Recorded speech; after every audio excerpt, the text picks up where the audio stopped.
Hai semuanya, di video tutorial kali ini aku akan mempraktikkan bagaimana membuat bunga aster. Untuk itu simak terus videonya ya.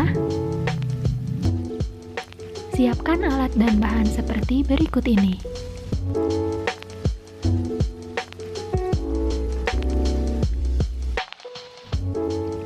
Untuk langkah pembuatan bunganya, simak terus videonya sampai akhir ya.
bunga aster ini sangat mudah untuk dipraktikan.